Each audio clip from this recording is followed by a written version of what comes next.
The immortal John Hancock here, and today I'm talking about probably one of the biggest classic computing fails to ever be released, and that's the Mattel Electronics Aquarius Computer. And that's right, many people are out there saying, what?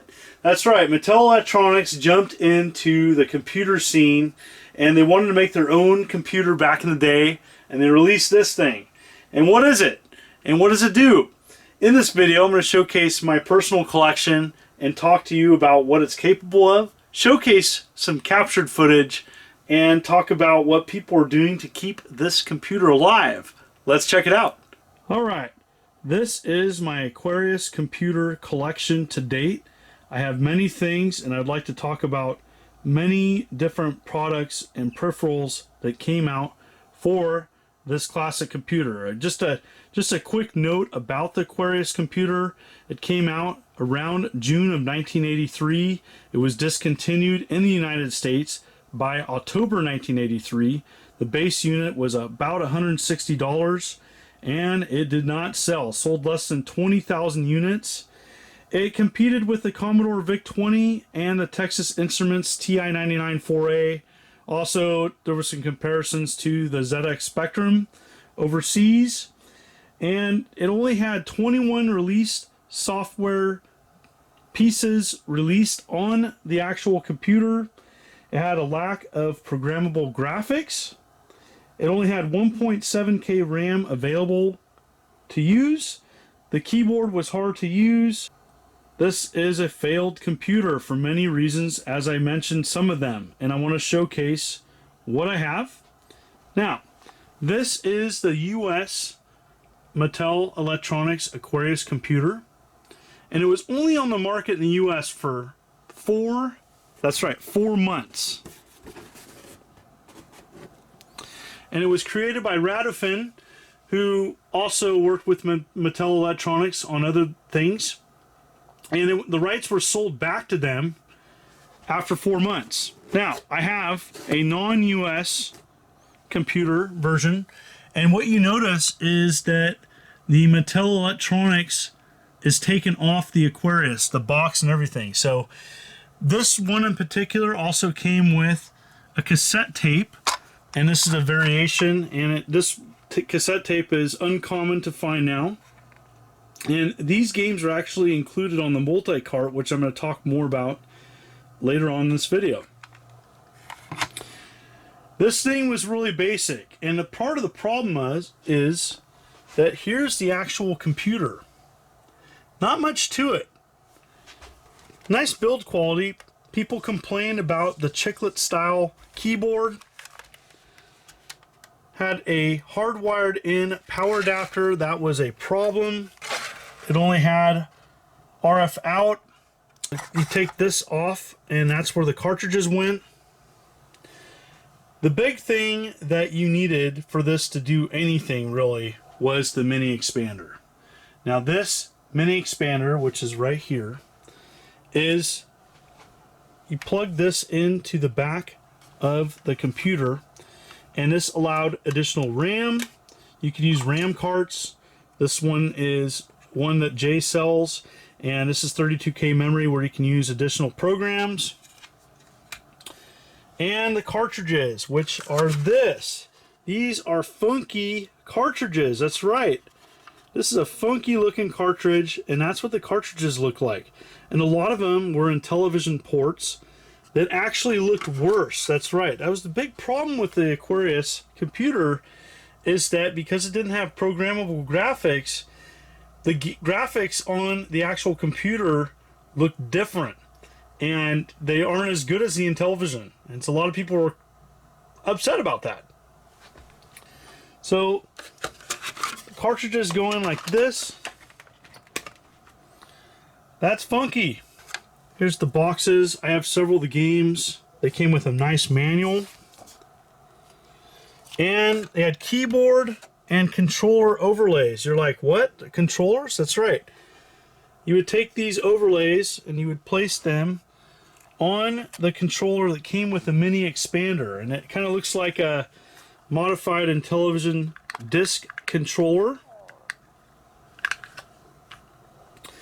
They also released tape software. This is the data recorder, which was, again, another thing that you could purchase separately. Some people complained about that. There also was a thermal printer. There also was a modem. You could also buy extra memory back in the day. Really, the 32K memory offered now is the way to go. There was some decent games and some terrible games.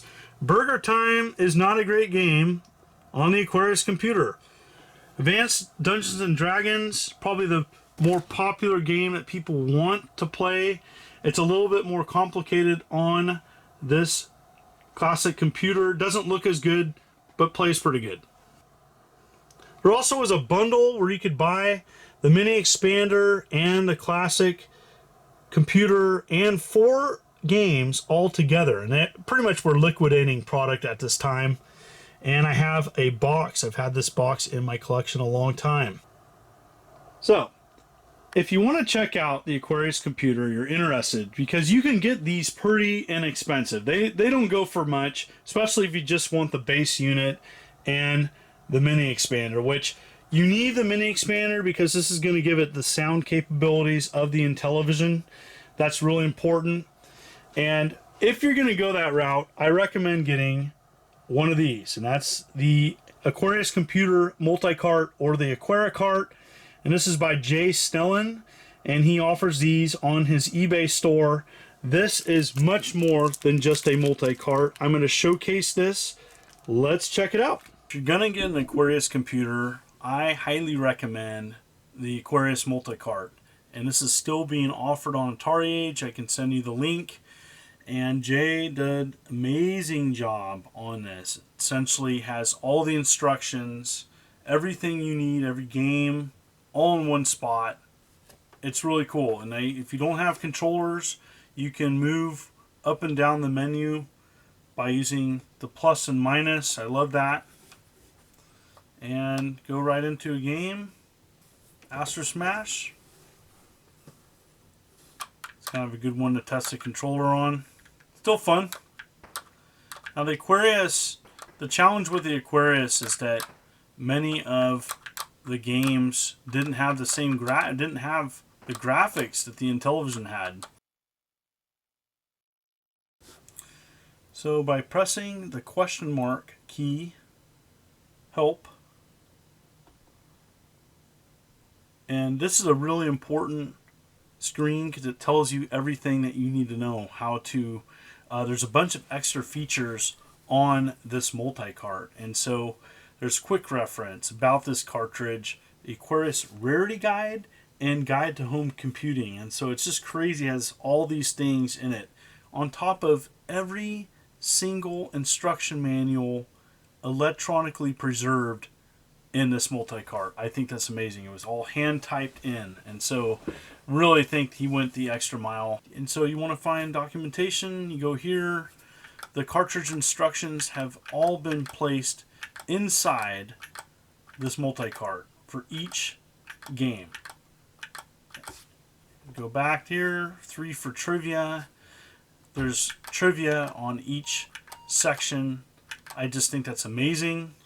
It's even got awesome added stuff. It has prototypes on here. It has bonus, like a Burger Time Plus version of Burger Time. But yeah, all the games, including extras and extra programs, really cool. It even has the demo cassette. I think that is cool.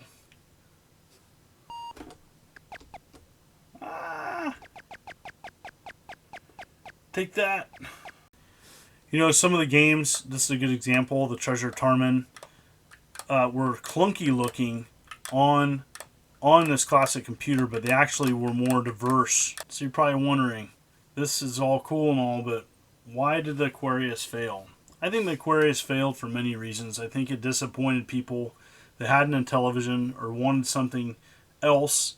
You know, at the time, computers were offering more. And unfortunately, the Aquarius was offering less. It offered games that didn't look as good as its counterparts on the Intellivision. I think that it had this pretty much the marketing scheme of the the Aquarius Computer was to sell a cheap computer and get people to buy expansions and additional feature things just to make it work with games. And so I think that was a challenge. So while Burger Time is one of the best games on the Intellivision, it is graphically inferior on the Aquarius Computer, and I think that's a fair comparison. You know, I've been collecting a long time, and I love seeing these passionate projects put together and released, and I think it's awesome that you can get a multi-cart for the Aquarius Computer. No, it's not a great computer, but it is really fascinating and interesting to see the software all in one spot, on top of all the additional information that is on the multi-cart. It's pretty fascinating. The link is below if you're interested in finding out more about what this project entailed, as well as a link to an eBay store where you can purchase the multi-cart for the Aquarius Computer. I had a lot of fun talking about this obscure classic computer on my channel, and actually thank Metal Jesus himself. He actually was in my game room recently, and he said, hey, you got to talk about this. You got a lot of this stuff. And so I did. I want to thank everybody for the ongoing support of my humble channel as I march towards 90,000 subs. I'm super excited. I had a lot of fun with this one.